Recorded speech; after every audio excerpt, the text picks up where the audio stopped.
Rising above adversity. A tale of justice, courage, and reform unveiled as paralyzed veteran prevails in landmark settlement. Revealing the distressing side of excessive force, a Californian's distressing experience has shifted remarkably towards justice. Gregory Gross, an Army veteran from Yuba City, faced an unexpected legal fight when a simple traffic stop turned into a painful series of events, leaving him paralyzed and transformed. After years of determination, Gross now stands triumphant, unveiling a shocking story of police brutality and sparking vital changes within the Yuba City Police Department.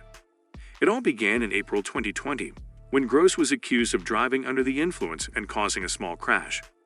But what seemed like a routine traffic stop turned into a life-changing nightmare. The officers used pain compliance techniques, putting Gross through moves that caused him intense pain and left him unable to move. Recorded on body cameras, the footage shows Gross saying, "I can't feel my legs," and "I can't breathe." Be a man. I can't feel my legs. You can feel your legs. Are we going to keep doing this? I can't breathe. You're talking, you're breathing. You're talking, you can breathe. Sadly, the officers didn't seem to care, even though their duty is to help and safeguard. Due to the force used by the officers, Gross suffered a fractured neck. He had to undergo 2 surgeries to fix his spine. This excessive force left him unable to walk or take care of himself. Greg Gross was left severely disabled following a pain compliance hold by Yuba City police officer Joshua Jackson in April 2020. Disturbing video footage captures Gross, bloodied and sobbing, uttering the words, "I can't feel my legs." After the incident, a Sacramento jury ruled in Gross's favor, granting him compensation. He now needs round-the-clock nursing care due to his condition. Gross was hurt in a distressing incident captured by body camera footage after he was stopped for allegedly causing a slow-speed collision while driving under the influence. Jackson instructed Gross to sit on the ground, extending his legs forward. Jackson then forcefully pushed Gross's upper body downward towards the ground. This force resulted in Gross's spine breaking, while officers Hansen and Livingston observed the situation. Even after Gross repeatedly stated, "I can't feel my legs," the officers didn't believe him, despite his spine being injured and him being held on the ground outside a Yuba City hospital. In the video, Gross is handcuffed and pushed to the ground. When he mentions his pain, the officers say they're using pain compliance to make him cooperate. "You need to cooperate," one of the officers tells Gross. Gross, on the other hand, is saying, "I didn't do anything," and he's showing that he's feeling hurt by saying, "That hurts." Another officer explains that what they're doing is meant to make him feel pain, so he'll do what they want. I didn't do nothing. You can start going with the program. Ouch! That hurts! Quit it! That hurts, It's dude. called pain compliance. That When hurts, you dude. stop resisting, Ow! I'm not resisting! Gross is now sitting with his head pushed forward, and he tells them that he's not trying to resist or fight back. One of the officers tells Gross that if he keeps talking, he will keep feeling pain. They tell him to pay attention and stop talking. Even though he's upset and keeps saying he's in pain, they tell him to be quiet so the pain will stop. Timothy T. Williams Jr., who is an expert in police tactics, with nearly 30 years of experience in the Los Angeles Police Department, said that after watching the video, it looked like the officers reacted too strongly. He explained that using pain to make someone do what the police want, like using a wrist lock, is something officers do when facing resistance. However, in this case, Gross was already handcuffed and being taken to a police car.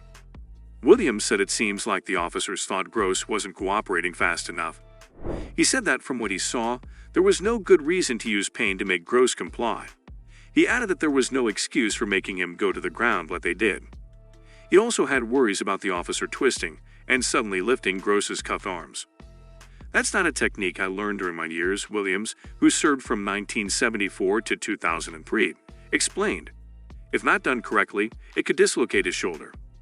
Then the video changes to a part where Gross is being managed near some police cars at a hospital. The officer with the camera briefly looks away to put on gloves, passing Gross to another officer named Joshua Jackson. The police department confirmed that Jackson stopped working there in February 2021. When the officer looks back, Gross is once again on the ground, this time with a lot of force, on the lawn near the hospital. Gross shouts loudly, "I can't breathe. I can't breathe." One of the officers responds by saying, "You're talking. If you can talk, you can breathe." I can't breathe. Are we gonna keep doing this? Can't breathe. You're talking, you're breathing. You're talking, you can breathe. Meanwhile, Gross makes low sounds of pain as his face is covered in blood from being pushed down onto the grass. Gross changes what he's complaining about and now says, "I can't feel my legs." Be a man. I can't feel my legs. You can feel your legs. He keeps saying this while officers move him into a wheelchair. One of the officers tells him, "Mr. Gross, we're done with your pretending." When he's inside the hospital, the medical staff doesn't take his complaints seriously. They even tell him to stop saying he can't feel his legs. Only after a CT scan shows how badly he's hurt do they start to believe him. He needed 2 surgeries to fix his spine because of the injuries. In another lawsuit against Unveiled Memorial Hospital in Marysville, the University of California, Davis Medical Center, and specific medical staff, Gross said that both the police and the medical staff not doing their jobs right caused him to not be able to walk. Gross needs continuous care and is mostly confined to a hospital bed in his living room. He can't walk or look after himself, and this will be his situation for the rest of his life. This is one of the largest police misconduct settlements in California history. As a result of the settlement, the Yuba City Police Department revealed plans to make changes, such as introducing new ways to calm situations down, randomly checking body camera videos, and looking into cases where force is used. The main aim was to secure enough funds for him to look after himself, as he'll require millions for his care, stated mostly Collins, Gross' lawyer. He needs daily assistance. We're not anti-police. We're against police violence, which occurred in this case, so we stood up against it. In May, the state decided to give $24 million to the family of a man who died while in police custody. During the incident, he said, "I can't breathe," as several officers held him down to take a blood sample. Both sides wanted to find a solution that supported Greg, the man who was hurt, and made our cities, especially Yuba City, safer, according to Collins. In a press conference, Yuba City Police Chief Brian Baker stood next to Gross. Baker told Gross, "Since I heard about this very sad incident, I've been thinking about you. On April 12, 2020, we didn't handle things well, and for that, Mr. Gross, I'm sorry." Even though there's no legal way to ensure responsibility for the department, Collins thinks this case will bring lasting changes to Yuba City. At the moment, we don't really have a system, except that if they violate someone else's rights, they'll contact me or another lawyer, and we'll be involved again, Collins mentioned. But I trust they'll follow through on their promises. In September 2021, Governor Gavin Newsom, a Democrat, approved a law that prohibits the police from using specific holds that involve putting someone face down.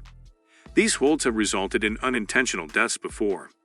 This law builds upon the state's existing ban on chokeholds, which was reinforced after George Floyd's tragic killing. Gross emphasized that police reforms are crucial to preventing a recurrence of what happened to him. He's giving $20,000 to the California Peace Officers Memorial Foundation. "I'm relieved they took it seriously and made a move," Gross mentioned on Tuesday. "I couldn't comprehend how someone in power could behave that way and treat another person in such a manner." Duranda Harris, Gross' partner for 13 years, expressed her gratitude for the settled agreement. "It feels good to finally have things settled," Harris told the Associated Press. In 2021, Gross also brought lawsuits against Unveiled Memorial Hospital in Marysville and the University of California, Davis Medical Center, claiming their actions played a part in his condition. Collins didn't provide details on the lawsuit's progress due to confidentiality. In a nutshell, Gregory Gross, a veteran from Yuba City, California, went through a tough situation with the police. He was hurt badly during a traffic stop when officers used painful methods on him. This made him paralyzed and unable to walk. After a long fight, he got justice and money to help him. This story showed how some police use too much force, which is a big problem. Because of what happened to Gross, the police department in Yuba City had to make changes to how they do things. This is one of the biggest cases of police wrongdoing being solved in California. Gross's story also made people talk about how police should be held responsible for their actions.